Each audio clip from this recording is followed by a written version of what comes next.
In this video we're going to discuss prepositions such as on, in, to, at, with and so on. Often we cannot directly translate from English, since where in English we might use in, for example, in Guernsey here we might use at. Furthermore, the same word may act as a preposition and or adverb in one language but not in the other. For these reasons and others, we'll only give an overview of the usages in some situations, but this should form a basis on which more complex variants can be learnt as they crop up. Okay, so let's start with to, from, at and of. So we've already discussed these in video 12. Basically they are a and de, but vary considerably when followed by the, since they may or may not merge with it to form a new word. We're not going to repeat the contents of video 12 here, but let's also recall from video 2 that to isn't necessarily a. So we say alay onogiter. Alay onogiter. Alay onogiter. Alay onogiter, going to England, but we say alay a lounge. Alay a lounge. Alay a lounge. Alay a lounge, going to London. Okay, so now let's go on to look at with and for. In Guernsey, with is dove and for is pour.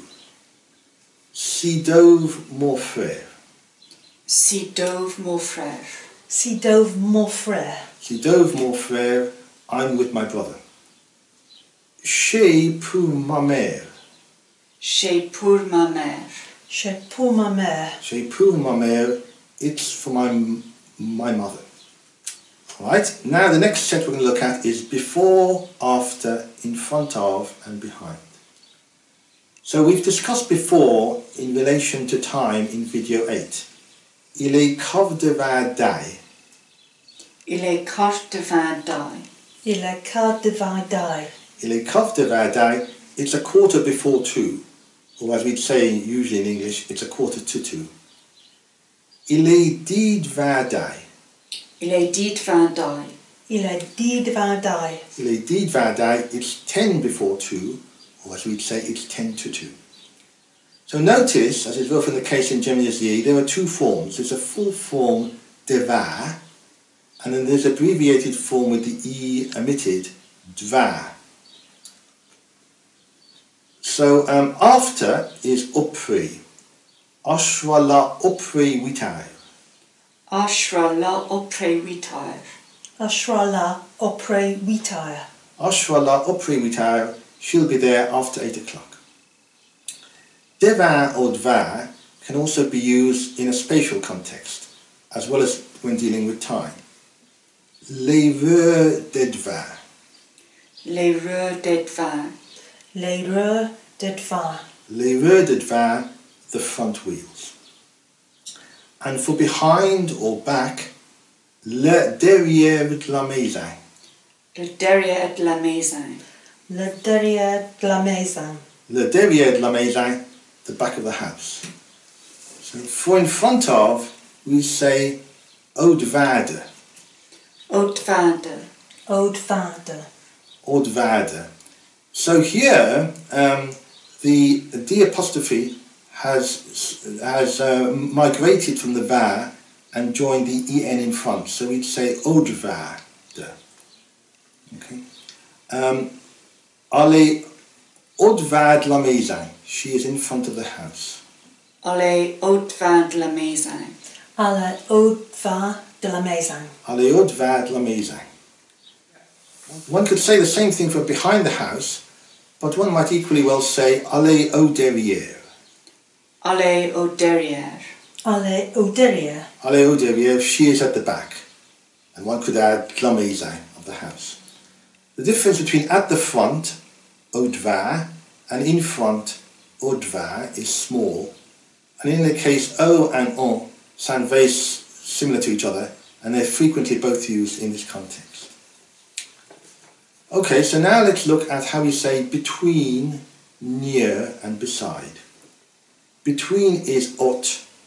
This is pronounced quite differently to the way it's written. So we'd say il est ot les day. Il est haute les dai.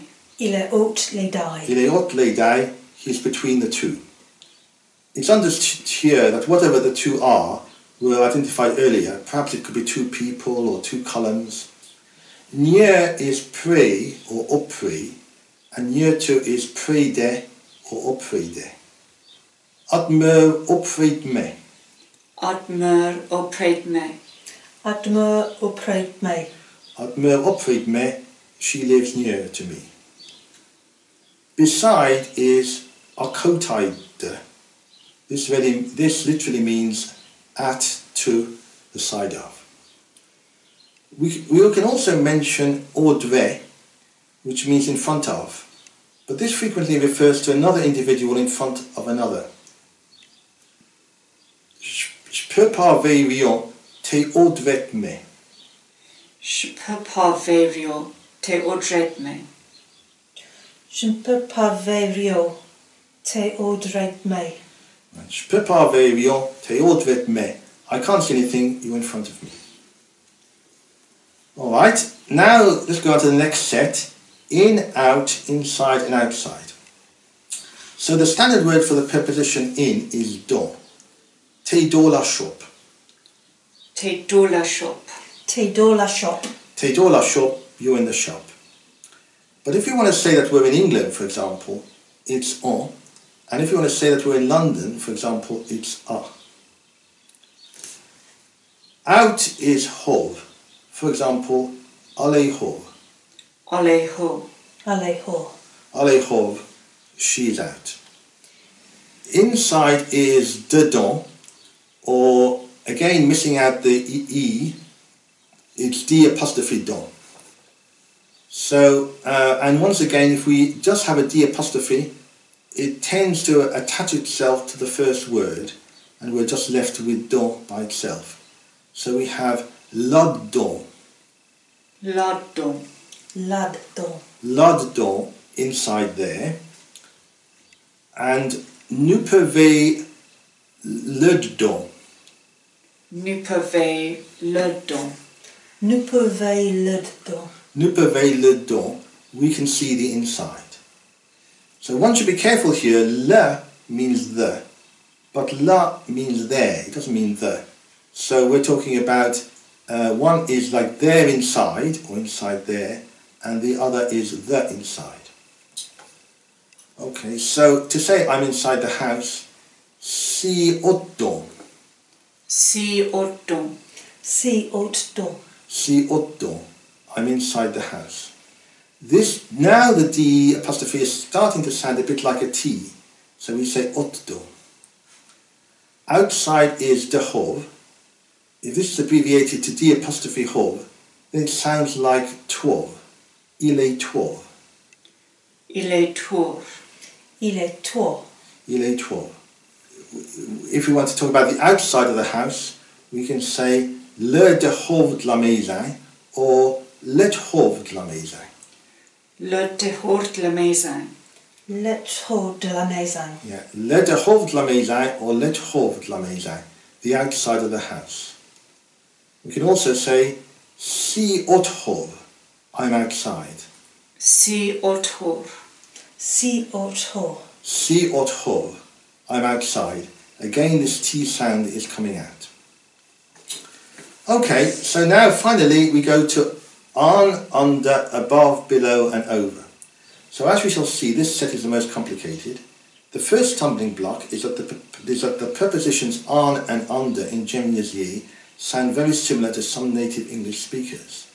The word for on is su, and the word for under is su. So when you say su, you try to say double E, but you in fact say U. So you say su. And su is a bit easier perhaps to say. So let's try to say them in a sentence. Le cas est sur la chair. Le cas est sur la chair. Le cas est sur la chair. Le cat est sur la chair. The cat is on the chair. Le cat est sous la chair. Le cas est sur la chair. Le cat est sous la chair. Le cat is sous la chair. The cat is under the chair. The adverbs corresponding to the prepositions on and under are dessous and dessous. We can say, if we wish, le cat est dessous. The cat is beneath. Le cat est dessous. Le cat est dessous. Le cat est dessous. The cat is beneath. Another complicating factor to note here is that the abbreviated forms d' su and d' su are frequently used, and they're usually pronounced with a T sound. So we have psu and psu. Psu and su. Sous et sous. Yeah. Psu and psu. As we've seen with don and ho, the T sound frequently comes out. So one says, il est dessous, for he is beneath. Il est dessous. Il est dessous. Il est dessous, he is or it is beneath. So other examples of this usage of dessous and dessous are là-dessous, on there. Là-dessous. Là-dessous. Là-dessous, on there. Là-dessous, under there. Là-dessous. Là-dessous. Là-dessous, under there.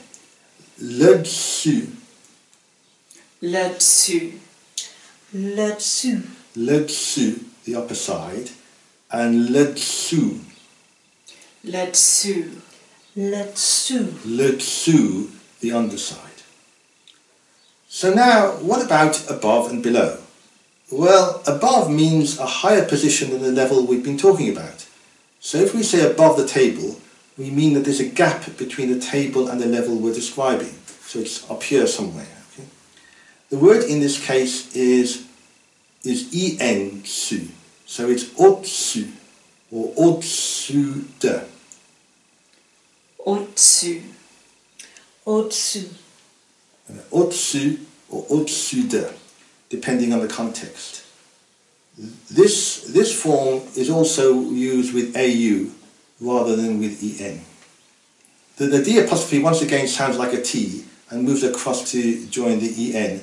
So en, d apostrophe sus, sounds like au-dessus. Au-dessus. Au-dessus. So an example is t'es au-dessus de me. T'es au-dessus de me. T'es au-dessus de me. T'es au-dessus de me, you're above me. So this could mean above physically, like you're on a ladder, or in terms of status, for example, you're in a more senior position. Below is au-dessous or au-dessous de. Au-dessous or au-dessous de.